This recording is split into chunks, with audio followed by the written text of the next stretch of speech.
Дангийн сектор хүүхд хөгжлийн булангийнхаа хамгийн ихний хэсгийн мэдээлэл хүргэе. Төмөр зэвэгч манд бидэнд зориулаад эрэгтэй эмэгтэй хүүхдүүдийн биеийн онцлогийг өөрсөнд нь таниулах талаар. Тийм. Энд чинь айгүй хэцүү шүү дээ. Яаж тайлбарлахаа мэдэхгүй байгаад байдаг тийм. Хүүхдүүд маань би хаанаас гарч ирсэн, яагаад гарч ирсэн, яаж гарч ирсэн? Таны анхны хайр хийн гэх мэтчлээ асуу. Тэгээд эрэгтэй эмэгтэй хүмүүс яагаад ялгаатай байгаа гэдгийг анзаараад мэдчихдэг. Тэгээд том хүмүүс яагаад энэ тэндээ үстэй яваад байдаг ингээд гэх мэтчин гайхамшигтай асуултуудаар ээж аваагаа дүүрэгдэг тийм. Энэ асуултуудад маань ээж аав маань хэрхэн хариулдаг вэ гэсэн судалгаа 726 хүнээс асуухад энэ асуулгад бол тайлбарлахыг хичээдгээ гэсэн 60.1%-тай, хангалттай сайн тайлбарлаж өгдөг гэсэн 24.6%-тай, том болохоор тайлбарлаж өгнө гэсэн одоо 12%-тай хүмүүс оролцсон байна. Тэгж болохгүй тийм. Томлхон хүлээх. Харьцангуйгаар энэ хүмүүс маань тайлбарлахыг хичээдэг гэсэн хүмүүс маань хэдээс эхэлж тайлбарлах вэ гэсэн дараагийн асуултанд ерөнхийдөө 14-наас дундаж насаар нь тооцохоор бол 10 наснаас дэшег ойлгож эхлэх болоо да тэр үеэс нь тайлбарлаж өгөхийг хичээдэг, тэр үеэс нь хангалттай тайлбарлаж өгдөг гэсэн асуумжуудад хариулсан байна. Та юу гэж бодож байна?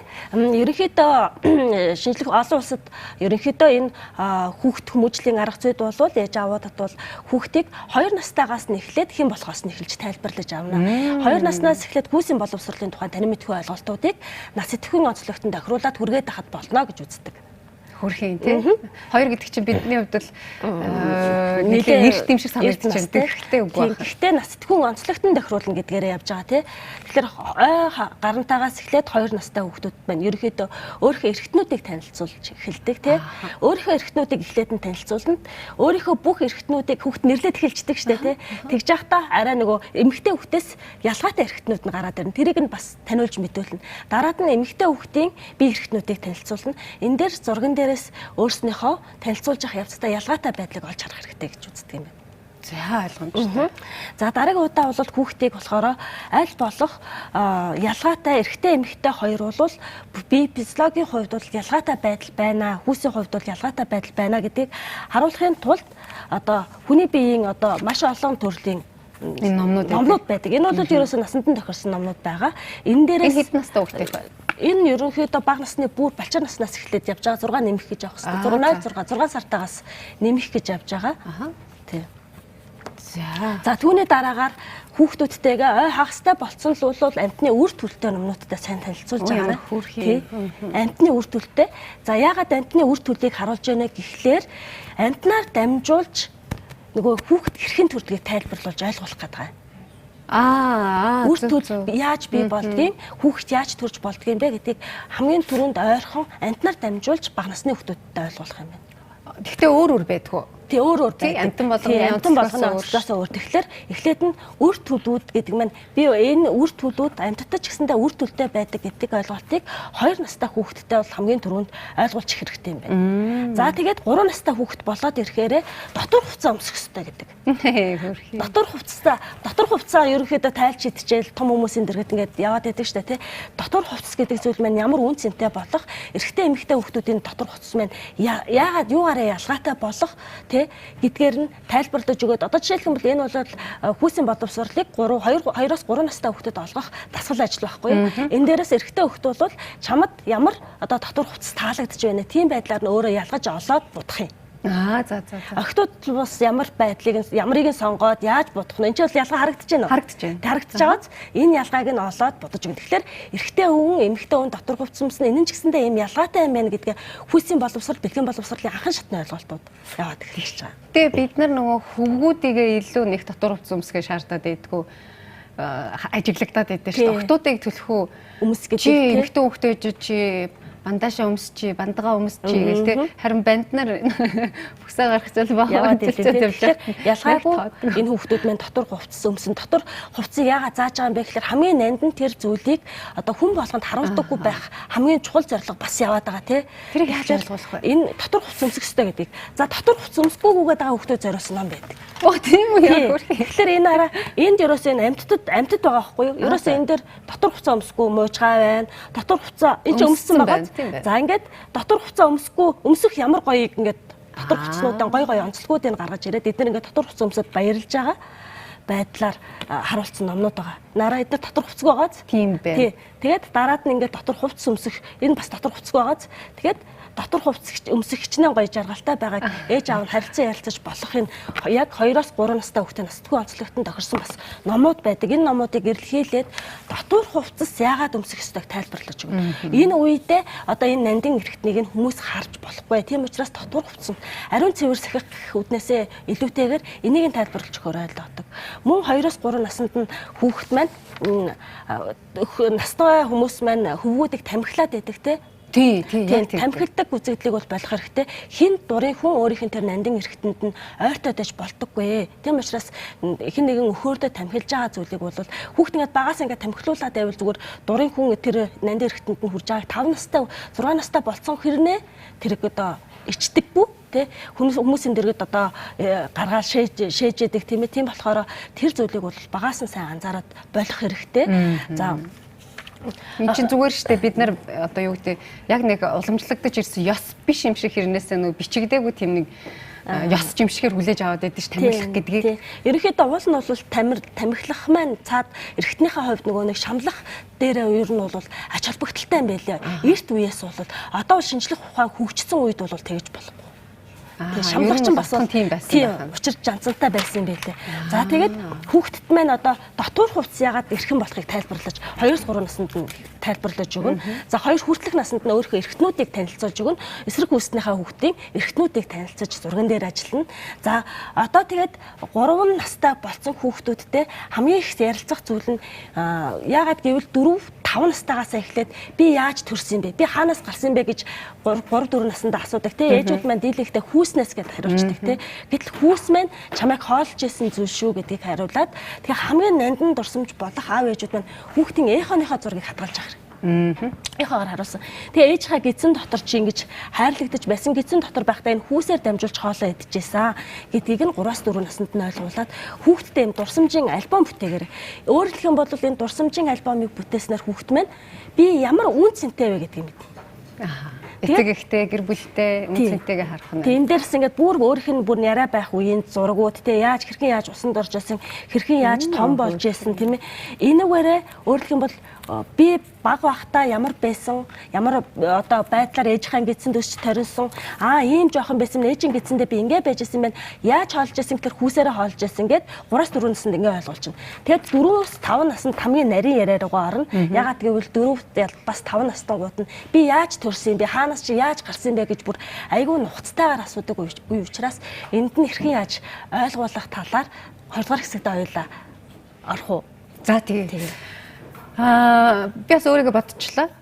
10 жилийн өмнө төрөхтэй бол охин дээр зургнууд аваад байдаг байсан. Гэхдээ юу гэдэг нөгөө нэг яг ингэж альбом бол болгоогүй юм байна. Хүү дээрээ болохоор арай илүү нөгөө нэг туршлагатай хандаад анхны гэсэн зүйлүүдийг их олон тэмдэглэж авч цаг хугацаатай зурагтай нь авсан. Тийм тэгээд дараа нь нэр үнц нь болох юм байна. Тэгээд охиноо бас орхигдуулахын тулд сая хүү охин хоёрын гарын алгаар нь ингээд хив хийгээд хамт ингэж гоё жазанд хийж тавих гэж байгаа.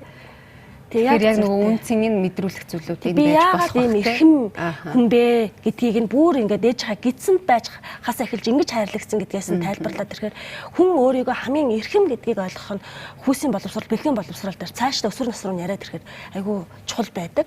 Тэгээд нөгөө ойлголцоход хүртэл амархан болох юм байна. Илүү дотн харилцаа үүсгэх нь шүү. Тэгэхээр 3 настайгаас эхлээд та бүхэн маань охтуудтай, хөвгүүдтэй хадгалсан альбомыг нь одоо эргүүлэн үзүүлээд яаж одоо ээж хаа гидсэнд бий болж яаж хайрлагдаж том болсныг нь бас ярилцж байгаарай. За тэгээ баярлалаа. Хүүхд төвчлийн болон дараагийн хэсэгтээ үргэлжлэн бэлгийн боловсрал буюу хүүсийн боловсролын талаар хэдэн наснаас нь хэрхэн яаж ойлгуулж тайлбарлах тухай хүргэж байгаа байлаа. Одоо ингээд энэ хэсэгтээ болвол өмнөх хэсэгтээ болвол би нэг юм барих уу? За тэгээ. Хүүхдэд маань гол чи хэдий ч нэ эрхэм билээ. Маш их эрхэм үе шүү гэдэг манай гэр бүлийн хамгийн үнэт одоо нэг эрдэнэ гэдгээр нь ойлгуулнаа. Энийг ойлгуулахын тулд хүүхдийн хувьд, бага насны хүүхдийн хувьд бэлгийн боловсрал, хүүсийн боловсролын хамгийн анхны ойлголт нь бол би хэн бэ гэдгээс эхэлж байгаа. Тэгэхээр би хэн бэ гэдгээ танин мэдчихэд би хэр зэрэг эрхэм хүн бэ гэдгийг мэдэж авчгаад дараад нь би энэ эрхэм байхын тулд энэ үн цэнэ хадгалахын тулд яах вэ гэд дараагийн шатны боловсрол руу явж байгаамаа. За тэгээд сая манай тэр одоо нэг ээжийн хөөхөн хүүхдийнхаа энэ одоо бүр юм жижигхэн энэ үеийнхэн дөнгөж төрсний дараа хөлийнхээ, хурууныхээ нөх нь юу гарч ирж гэн. Үнийг харахаар том бос энийг нэг тэгтээ хүүхдээ нөгөө 5 6 насныхын төрсөн өдрөөр гинтийн байдлаар бэлэг өгөх юм бол маш их гайхаж хүлээж авдаг хүүхэд тий. Чи байсан шүү гэдэг. Ямар их юм бэ гэдгийг харуулад. За тэгээд одоо болохоор хүүхдүүд 5 нас 94 нас гарантаагаас эхлээд би хаанаас гарсан юм бэ? Би яаж би болсон юм бэ гэж маш их асуудаг. Энэ үед л ээжүүд маань шууд одоо хэлхээсээ ичээд ч юм уу нэрлэхэд одоо чи болвол ээж хүүснээс гардаг эсвэл эзнээс гардаг гэх тээ. Гэтэ яг үндсэн хүүхдийн маань заримдаа хийсвэр илгээд оюутан хүмүүсүүд эндээс гарсан гэдэг шууд хийж болно тээ. А гэтэл төрөх шугамаараа төрсөн хүмүүс маань яадаг вэ гэхэлэр ээж аавынхаа хайрын дундаас гарсан гэд 7 хүртэлх насны хүүхдүүд бол ойлгуулж болно. Ээж аавах нь өөрөлдөх юм бол 2 хүн нийлж агаад энэ дундаас чи гардаг гэдгийг ойлгуулах хэрэгтэй. Ээж аавынхаа хайрын дундаас чи гарсан гэж хэлгээд. За өөрөлдөх юм бол хоёулаа нэг гоё зүйлийг хийтгэв.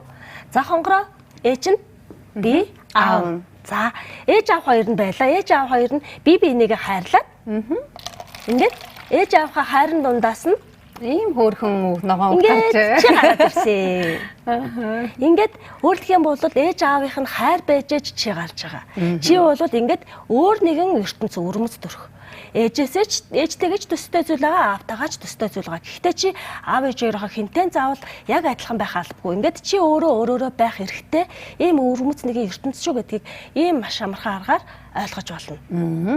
Хөрхөн юм байна. Хөрхөн байгаа. Ингээд холилдоод нэг зүйл олж шүү. Энэ үед маань 7 хүртэлх насны хүүхэд маань за ямар ч байсан нэг 2 зүйл нийлж агаад үүсдэг зүйл юм байна. Ганцхан ээжээс бүрдээгүй юм байна. Аав ээж хоёрын оролцоотой. А гэхдээ энэ хоёр маань бие биедээ хайртай байж ээж нийлээд би гарч байгаа юм байна гэдгийг ерөнхийдөө ойлгож авдаг хүүхэд маань. За дараагийн хэсэгтээ хүүхдүүд маань яах вэ гэхэлэр өөрийн гэсэн орон зайгаа бүрдүүлэх хэрэгтэй. За ерөнхийдөө бие хүмүүсийн хоорондын харилцааны орон зай бол 50-аас 120 м гэж үздэг. Тэгэхээр өөрөлдөх юм бол өөрийнхөө тойрог гэж зүйлийг бий болгодог. За тэгэхээр одоо бид нар шууд дураар алив тэврийг гэж шууд дурын хүүхдийг тэврээд авч болохгүй.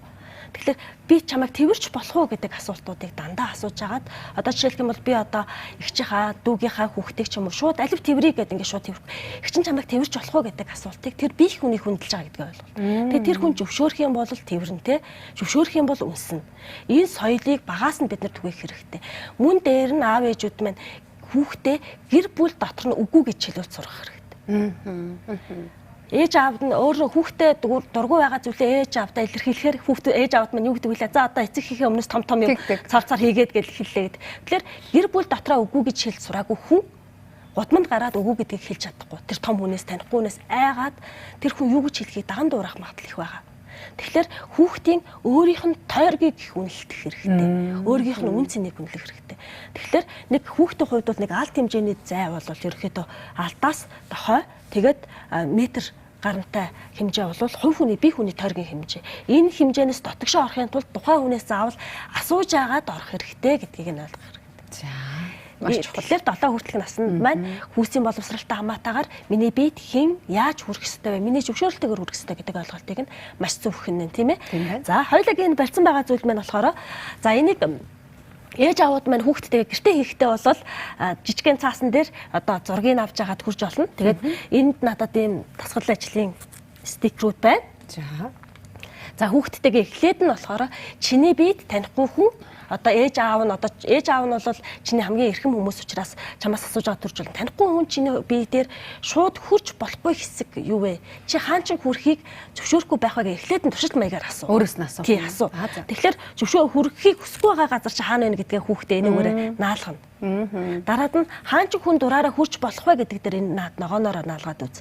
Тэгэхээр хүүхд маань хэр зэрэг ойлголттой байгаа би мэдээд авчин штэ. Дараад нь одоо хүүхдтэй хамгийн хүнийг хүргэж болохгүй чиний хамгийн эрхэм найндан газар чи юу вэ гэдгийг нь энүүгээрээ зааж өгнө. За хонгороо нагаад өгөөч. За хаана эхлээд нь октоодын хаана хурж болохгүй. Миний бодлоо зөвшөөрлөхгүйгээр октоодын цээжин хэсэгт нь хурж болохгүй. Хоёрыг наах уу тийм. Нэг наах уу. За ер нь ингээд цээж хэсгүүдэд хурж болохгүй. Ой би барьж туслая. Тэгээ чанга дарах хэрэгтэй юм байна. Би чамд бариад тусалж. Тэгээ хоёлаа нэг юун дээр л ажиллаж. За тийм. За мөн хэвлийн хэсэгт нь хүрж болохгүй тий. За ер нь их олон газрууд юм байна да. Хөлн хэсэгт нь бас хүрж болохгүй гэж бодож байна. Тэгээд царайнд нь бас ер нь бол болохгүй хаа да. Яг бол за юу ч гэсэн тий бичрүүгөө шууд ингээд царайр байна. Шууд урал руу шууд зөвшөөрөлгүй өсөж болохгүй. За тэгээд гэж бодож байна. Аха. Тэгээд бэлгэрэхтэнд нь хүрж болохгүй. Би одоо ерөнхийдөө энэ хөгтүүдтэй хүргэж болохгүй хэсгүүдээ ингэж тайлбарлаж өгөх хэрэгтэй. Хөхөнд нь хүрж болохгүй, эргээд одоо хонг хэсэгт нь хүрж болохгүй тий. Гэт ингээд хүрж болохгүй хэсгүүдийг нь дурын хүнийг хүргэж болохгүй хэсгүүдийг нь зах. Хүүгүүдийн хувьд ч гэсэндээ эрхэм чанар байгаа. Тэглэгүй яах вэ? Төрөний бид хоёрыг хэлсэнчлэн дурын хүн тамхилыгээд бэлгэрэхтэнд нь хүрж болохгүй гэд тийм ээ. Ингээд энэ хэсгүүдийг нь нарийн сайн ээж аавууд маань зааж өгөх хэрэгтэй. Энэ бол 7 хүртэлх насны хүүхдэд суух ёстой зүйл. За 5 хүртэлх наснда хүүхэд маань өөрснөө ичээд эхэлждэг. 5 наснаас эхлээл хувцас сайлгахтаа ингээл нугаал ингээд эхэлдэг те. Яг энэ үеэс нь танихгүй хүний дэргэд хувцас тайлж болохгүй. Нөгөө өөр хүн миний дэргэд хувцас сольжвол би буруу харах ёстой гэдэг энэ соёлыг зааж өгт 5 наснаас бол хамгийн тохиромжтой нас. Бас нөгөө суухтаа зөв суухт те зарим тохиолдолд нөгөө хүүхдүүд анзаарахгүйгээр хөлөө нэлийн том цэцэлт суух маш зөв зүйлийг бас санууллаа. За дээр нь бол охтууд бол аавтайгаа айгүй ам байдаг. Ер нь багаасаа нялхаасаа аавтай ам өсчдөг тийм. Тэгээд аавтай ам болохоор аавд маань айгүй усанд оруулдаг. Тэгэхээр охтуудыг бол 4 нас хүрснээс хойш бол аав нь усанд оруулахгүй. Ер нь бол ээж нь усанд ороход нь тусланаа. Тэгээ өөрөөр хэлэх юм бол ягаад гэвэл аав нь эрэгтэй болохоор охиноогоо усанд ороход нь тусалж чадахгүй нэ. Ээжигээ оруулаарай гэдэг. Өөрөөр хэлэх юм бол эрэгтэй хүмүүс өөрийнх нь биед ингэж хүрч болохгүй байна гэдгийг бол өдөр тутмын эндээс бол ойлгож авах хэрэгтэй. Тэрнээс бол бид нар биед чи хүн өрнө гэвэл болохгүй гэж хэлээрээ, үгүй гэж хэлээрээ гэд танихгүй дагуулж авъя гэвэл үгүй гэж хэлээрээ гэж бид нар айгүйх амаараа сургамж автоматар тэгэж хэлдэг шүү дээ. Тэгэхээр бид нар энэ дасгал ажиллана өдөр тутмын үйлдэлээр хүүхдэд таниулж иж энэ бэлгийн боловсролын соёлыг түгэж өгч байгаа. Болох тал дээр энэ толгой хэсэг байж болох уу? Толгой хэсэг тий. Тэгээд гар байж болох уу? За хөвгөө манай Монгол ёс заншил бол хөвгүүдийн эрчүүдийн хамгийн түрүүн заадаг юм тэргүүнд нь хүрч болохгүй шүү гэдэг тэгдэг те. Тэгэхээр бас магадгүй одоо энэ тал дээр бол өхөөрдөд бас бид нар хүрдэг те. Тэгэхээр хүргэх дургүй юм байж бас их байдаг те. Тэгэхэд бас энэ дээр нэг зүйлийг хэлэхэд хамгийн түрүүнд хүрч болохгүй гэсгийг заахта эрэгтэй хүний толгойд хүрч болохгүй гэж заахаасаа илүүтэй эмэгтэй хүний тэнд нь хүрч болохгүй эрэгтэй хүний тэнд нь хүрч болохгүй гэдэг харин бэлгийн боловсролын талаар хамгийн үнцэнтэй зүйлийг аав ээж юм хүүхдэд ойлгуулж өгөөсэй гэж маш их хүсдэгэ. Тэгээд аль болох үгүй гэдгийг гэрт нь хэлүүлж сурга. Харин тийм байна. Тэр их чухал юм байна. Тий. Өөрөлдөх юм бол энэ өвөрмөц өөрөөрөө байгаа энэ ертөнцийг энтэй ч адилхан болгож энэний үгэнд оруулах гэдэг байхгүй. Энтэй ч адилхан болохгүй. Яг энэ байгаагаар нь хүлээн зөвшөөрж энэ хүний хувийн орон зай ямар байгавал энэ орон зай руу нэвтрэхийн тулд та зөвшөөрөл авах ёстой шүү гэдгийг гэр бүлийн соёл дотроо шингээж өгөөрэй. Ингэж хүүхэд маань өөрийн одоо бэлгийн зөв боловсралтай боловсролынхаа суурь нь явж байгаа. Энэ тань мэдгүй суурьуд маань эхнээсээ энэ шат дараалалаараа зөв яваад байх юм бол одоо насанд биед хүрээд бэлгийн бойжлтынхаа үед эрүүл зөв тань мэдт нээлттэй ярилцахад боломжтой болдог. Тийм анхнаасаа нөө суурийн зөв тавиад өгчвөл дараа нь сургуульд орсон хойно илүү их нийгмийн харилцаа ихсээд ирнэ. За тэгээд зарим тохиолдолд юу гэдэг энэ талын хичээлүүд орж эхлэхэд охид хүүгүүд их хичээл те сонсохгүй гээл янз бүр болж хүлээж авахтай их таарах юм байдаг. Яг иймэрхүү байдлаар илэн далангуу сайн мэдээлэл өгч чадах юм бол тэр мэдлэгийг өшөө сайн багш нараас авч чадах нь шүү дээ. Тийм, ерөөсөө ичих шаардлага болчихж байгаа. Тийм, ичихгүй байх тал дээр л хэлээд анхаарах хэрэгтэй юм байна. Баярлалаа. Айгүй хөөрхөн хэрэглэгдэхүүнүүдийг ашиглаж их ойлгомжтой бидэнд зааж өглөө. Бид нар чинь нөгөө тэр болгон яг л ингээ яриад байдаг. Ярьж байгаа зүйл маань яг бодтой хэр нөгөө сайн хурж байна гэдгээ мэдчих чаддгүй шүү дээ. Тэгээд дараа нь өөр альва нэг зүйл дээр ажиглагдаад нэг алдаа гарцсан үед чи хилээд хахад ойлгосон мүү гэд би тэгээд идэг те. Тэгэхээр иймэрхүү байдлаар л ойлгуулж үзмээр юм байна. За дараагийн хэсэгтээ. За дараагийн хэсэгтээ охид хүүхдийн үерхэл нөхөрлөлийн тухай ерөнхийдөө ярилцсан. Өсвөр насны хүүхдүүдийн онцлогуудын тухай ярилцсан. Хөөх юм ба. За их баярлалаа. Дараагийн хэсэгт уулзъя. За. Тиймээс их та хүүхд хөгжлийн болонгийн 3 дахь хэсгийн мэдээлэл хүрэхэд бэлэн болсон байна. За дахин өглөөний мэнд хүргэе. За өглөөний мэнд. За та хоёрын өмнө хэсгийг бол бас их анхааралтай харсан. Нөгөө хүүхдүүдийн бас ялангуяа нүуний эмзэг хурж болохгүй хэсгүүдийг танилцуулж ирсэн тий. Маш их эрхэм Хүн гэдэг чинь өөрөөрөө тусдаа нэг хүн болгонтой адилхан байх албагүй нэг ертөнц өөрийн гэсэн орон зайтай байх хэрэгтэй. Тэр орон зай руу нэвтрэхийн тулд заавал надаас зөвшөөрөл авах хэрэгтэй гэдгийг нь бага наснд нь хэрхэн яаж таниулж болох тухай ээж аавуудтайгаа хуваалцлаа. Тэгээд тэр нөгөө ялангуяа хүүгүүдийн хувьд бол одоо жишээ нь миний бага наснд бол яг л тийм байсан шүү дээ. За нэг тэмхэл чи хавчгүй найтаагаар юм чи одоо арай дураараа байгаа байхгүй тий. Тэгэхээр эн чинь хамаагүй хүүхдийн бие тэгж нөгөө халдаж болохгүй гэдэг зүйлийг л бас хэлээд байна тий. Тий.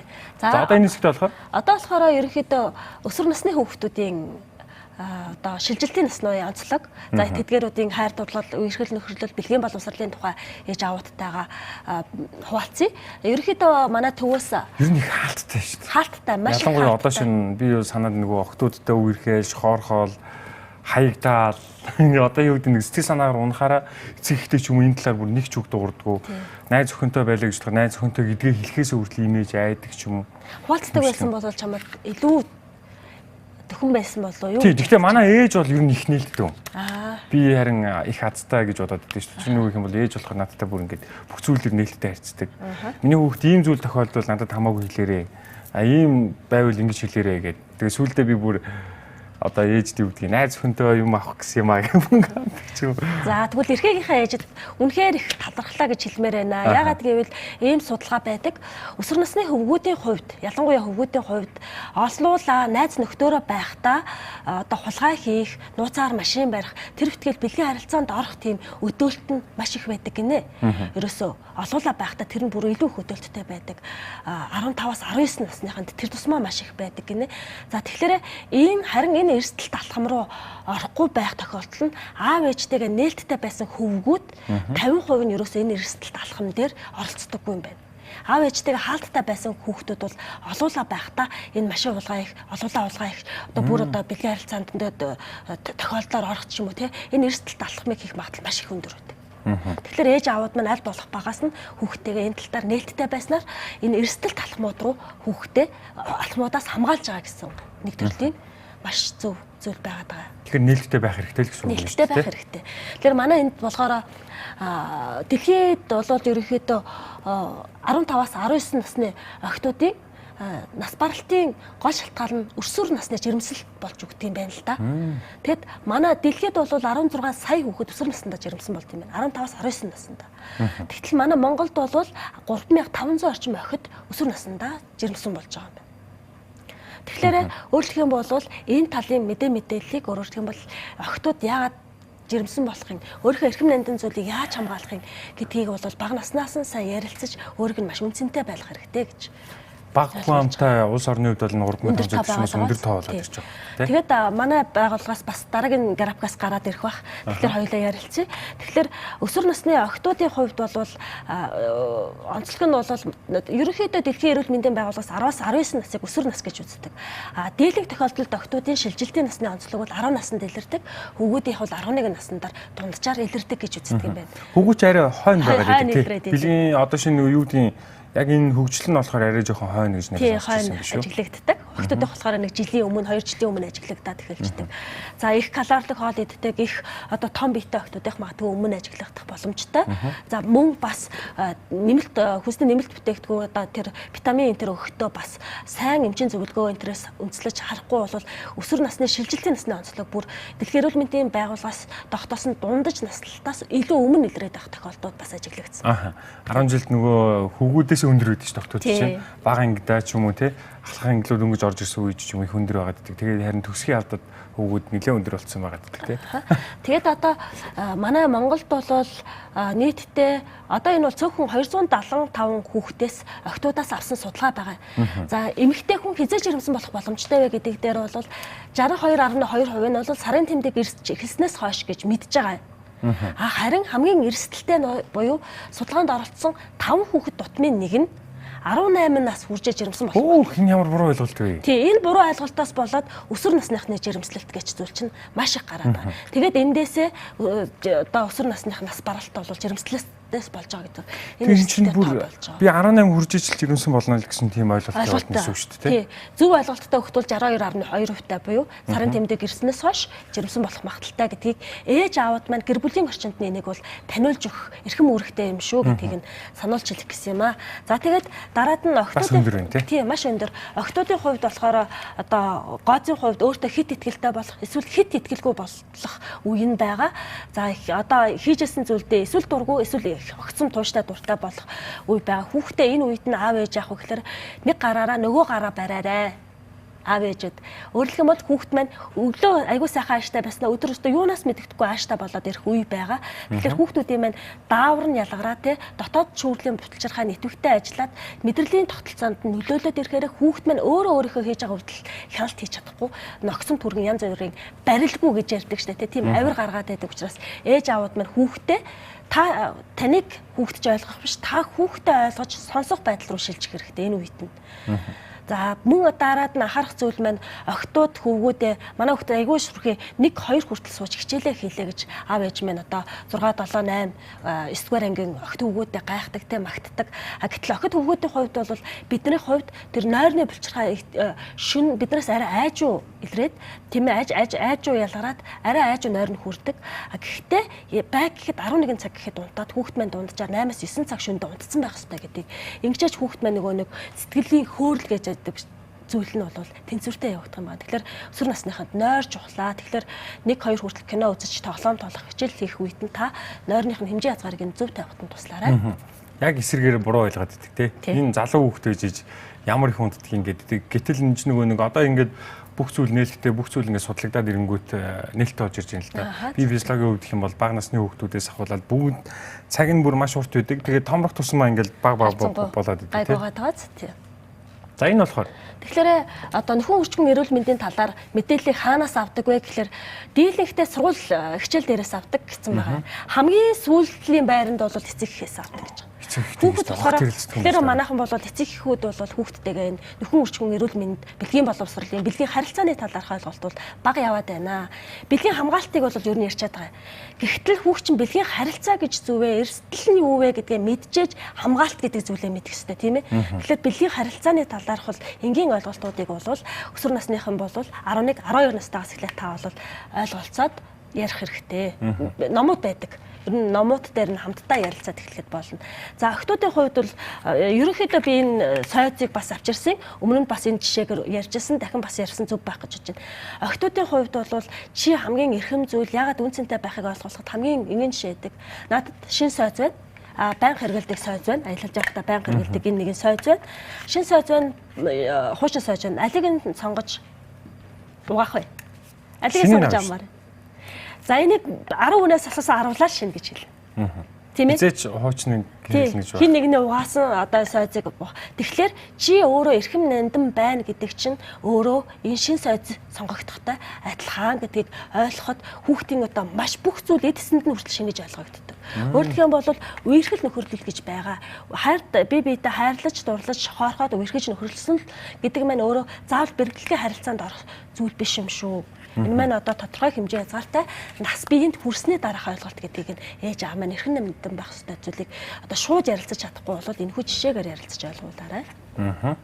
За ойлгомжтой. Тэгээд хамгийн түрүүнд сая сургууль дээр бол ерөнхийдөө мэдээлүүдээ бас авчт юм байна. Харин эцэг эхтэй болохоор маш бага хувь ярилцдаг юм байна. Тэгээд нөгөө сургууль гэдээ ярьчихаар бас нэг талаасаа нэг ондоо зүйл гарч ирж байна. Юу гэхээр заримдаа магадгүй энэ хичээлийг хүүхдүүд нөгөө багш нар заасан чинь санаа зовдөг ч юм уу, эцснээсээ болоод энэ төрлийн мэдээлүүдээ маш бага авдаг ч юм уу. Тий. Одоо шинэ надад санаад байна л да нэг ахлах ангид орж ирсэн чинь биднэрт эрүүл мэндийг гэдэг хичээл орж ирвэ. Тэгээ эрүүл мэнд гэсэн чинь нөгөө хүний бие физиологийн нөгөө нэг үзүүрүүдийг ингээл авчраад үзүүлэнгүүд хүү хаа гэл ингээд ичис хаан зовоод одоо ерөөс хэмтлийн хичээлдээ бол би ойлгож авсан зүйл бол яг сургуулиас ерөнхий боловсролын сургуулиас гэвэл бас хэцүү. Тий. Тэгэхээр сургуульд 100% найдалгүй гэр бүлийн орчинд энэ талаар хангаж шатны ойлголтууд ээж аав нөгөөд яг ичээд санаа зовоод байвал мэрэгжлийн хүн рүү бүр зорилттойгоор дагуулж очиж тэр сургуулиудыг авч яах нь зайлшгүй зүйл хүүхдүүд юм байна. Одоо харин бүх зүйл нээлттэй болчлоо шүү дээ. Айгуу гоё нээлттэй болсон. Тэгээд ээж аавуудын маань хувьд бас хэлдэг. одоо хүүхдэд октоудаа жишээлх юм бол хүүхдэдээ үерхэж нөхөрлөгийг хязгаарлах ч юм уу те. Эсвэл бол хитрхи сул тавих ч юм уу. Энэ одоо одооны чөлөөтэй нийгэмд өөрөө сонголтоо хийн үзгэж зоригтой. Ерөнхийдөө бол октод хөвгүүд маань өсвөр наснда хүүхэд ахуудаа охид хөвгүүдтэй найзлаад нөхөрлөөд хайж хаягдах сурах нь бол зөв юм байгаа. Яа, тэр чинь бас хэцүү юм ч тий. Ямар учраас би хаягдав те. Хаягдах мэдрэмжийг авах хэрэгтэй. За би энэ хүүхэдтэй найзлаад надад яагаад таалагдахгүй байгааг нь яагаад таалагдахгүй байгаа тэр онцлогийг нь харж таних хэрэгтэй. Гэтэ энэ үед нээж аав нээлттэй байх хэрэгтэй. Тийм ээ? За тэгээд нэг ээжээс иржээсэй. За манай хүү бол октоодтай үерхээл хаяадах тэр хэмжээ хязгаар алгаа ерөөсө. Одоо бол 8 дугаар ангийн хүү маань бол 10 гаруй охинтой үерхэж хаягдсан байгаа шүү гэж тэгж байгаа байхгүй юу? Одоо энэндээ яах вэ гэдэг. Тэгэхээр яагаад тэр хоёр сэтгэл зүйн хувьд бол үнэхээр шохоорхол маань гүн гүнзгий явагч юу гэдгийг таньж мэдээгүй найзалсан байгаа байхгүй юу? Тэгэхээр эрхээгээр би энэ цаасыг салгуудъя гэж бодлоо. Энэ аргыг би нэг танилцуулж ирсэн тийм. Хоёлаа та надаас зөвлөж ирсэн юм биш үү? Манай нэг имээ ингэж ирсэн шүү дээ. Имээ ингэж ирсэн нөгөө. Би бол энэ цаасыг салгаах. За ингээд салгацсан. 10 жилдээ амар олон хүнтэй үерхэдсэн байхгүй юу? Тэгсэн чинь миний хүүч одоо ямар олон охтууд ингээд үрхэл найзлал хөрслөл болоод тийм бэ гэж юм. Ингээд тэр болохгүй наа гэж тэгсэн чинь над нэг сэн нөгөө юу гэдэг нөгөө хүн цаанаас нь ингээд нэг юм тоо хязгаар гэдэг зүйл байдгийн шүү. Тоон дуустал ингээд лээ шүү хэлсэн чи би бүр ингээд амар олон зүйлийг бодчихлаа. Тэр бүр гинт цаанд орчлоо. Тэгээ тэр үе чи угаасаа нөгөө нэг хүүхдүүд тийм ямар нэгэн байдлын бэлгийн юу гэдэг зүйл ерөөсөө тийм ойлголт байхгүй. Юу гэдэг хамгийн дээдл нь л одоо шинэ юу гэдэг гарнаас барих, хацар дээр нь үнсэх тэрнээс өөр одоо юу гэдэг цаашлах зүйл юм байхгүй. Мэдчихгүй. За одоо ингээд ийм л сэтгэлтэй болоод үлддэг юм да. Тий. Би одоо энэ эрхээгийн энэ цаасыг бол би өчигдөр наасан цаас байгаа. Энэ бол би сая бирт орохынхаа өмнө наасан цаас байгаа. Саяхан дөнгөж саяхан. Тэгэхээр өөрөлдөх юм бол хөвгүүдтэй, октоодтай багш нар мэрэгжлийн багш нар нээж аваад ойлгуулаарай. Хүүхэд хоёр хүүхэд найзлаа нөхөрлөө. За яг удаагүй бол дөнгөж саяхан үерхэд ойлгоод энэ хүнд би биендээ сэтгэлийн шархан ингээд ийм багахан үлдсэн тийм ээ. За удаан үерхчээд найзалж салж байгаа хүмүүсийн хувьд бол аль аль нь сэтгэлийн хувьд бол ийм сэтгэлийн тол шархтаа үлддэг. Тэгэхээр энэ үерхэл нөхөрлөл маань өөрөө хүнээ зөв сонгох, салж нийлэхтэй ч гэсэндээ бас сайн ярилцаагүй харилцаа мөхдөг гэж хэлдэг тийм ээ. Тэгэхээр хүүхдүүд маань одоо өсвөр насныхаа дунд биенийхээ үгээр үг хийх зүйл маш их байдаг. Тийм учраас нэг нэгнийхээ сэтгэл зүйд ийм том шарах толб үлдээхгүй байхын тулд өөрсөнтэйгөө яагаад таалагдахгүй байгаа, яагаад гомцсон тухайгаа илэрхийлээд сайн хэлж байгаарай. Тэгэх юм бол энэ сэтгэл зүйн шарах чинь альцсангүй баг үлднэ. Тийм болохоор бусдын үгээр үг хийхгүйгээр өсвөр насныхан маань хамгийн их бусдын үгээр үг хэлдэг. Тийм. Одоо шинэ байлаа гэж бодоход ингээд ялгаа байхгүй хүмүүс юу гэж хардаг вэ гэхээр аль нэг нь эрэгтэй эмэгтэй тэрнийх нь буруу байсан учраас тэр л их сэтгэлийн шархтаа үлдсэн багтаа гэж бодох хэрэггүй. Яагаад гэвэл тэр хоёр хоёулаа л ийм сэтгэлтэй үлдсэн. Харилцаанд орсон хоёр хүн бол хоёулаа ямар нэгэн байдлаар сэтгэлзийн хувьд бол аливаад нэг дуршлаг эсвэл эмзэглэл авч үлддэг. За та өнөөдөр өстө маш ойлгомжтой мэдээлэлтэй өргөлээ. Баярлалаа. За баярлалаа.